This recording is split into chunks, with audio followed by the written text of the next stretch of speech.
Uy, meron ako napanood na video na gamit lang daw ang mouthwash, asin, at dishwashing liquid.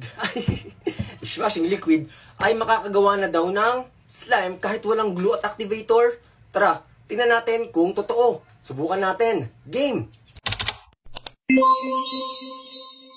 Tara, tingnan natin kung totoo yung napanood ko. Na kahit wala ka daw glue, ay makakagawa ka ng sarili mong slime. Totoo kaya yun? Tara, excited na ako. Naglagay na ako dito ng dishwashing liquid na mga ilang patak. Sobrang daming patak. Enzo! O Lolo! Nakita mo ba yung panghugas ng pinggan? Ito po hawak-hawak ko po. Ginagamit mo pala. Ano na naman gagawin mo dyan? Gagawa po ako ng slime, Lolo. Kaya naman pala wala dong panghugas ng pinggan. Itatry ko lang po kasi, Lolo, kung totoo yung napanood ko.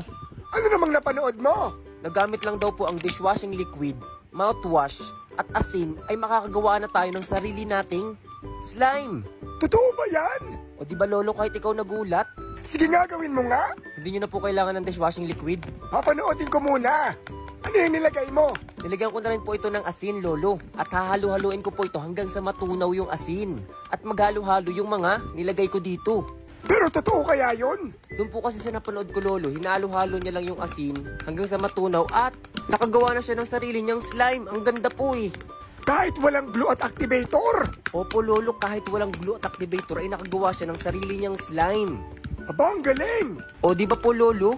Kailangan ba halong-halo? Opo, Lolo, kailangan po ay halong-halo yung slime na gagawin natin. Para daw po talagang mabuo yung ginagawa nating slime. Haluin mo na mabuti para makita natin. At maipakita natin sa mga nanonood kung totoo o hindi.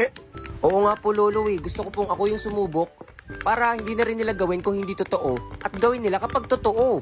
Napakagaling mo naman! O, di ba, Lolo? Hindi na sila mag-aaksi at mapapalo ng mga nanay nila kapag ginamit nila yung panghugas ng pinggan. Kailangan daw po natin ito intay ng 1 to 2 hours at ilalagay mo na ito sa freezer. Kailangan pa. Excited pa naman ako. Gusto ko nang makita. Kahit ako din, Lolo, sobrang excited na. Pero, Lolo, kung excited na po kayo at excited na rin sila, ay mas mapapanood nyo ang part 2 nito ng mas maaga. Saan naman? At ano ang kailangan nilang gawin? Pumunta lang po sila sa profile ko at makikita nila yung YouTube account ko. Ayun o. Pag pinindot nila yan, ay mapupunta sila sa YouTube account ko. At dito ko i-upload ang part 2 ng mas maaga. Baka subscribe na nga. Excited na ako eh. Kayo din, mag-subscribe na kayo.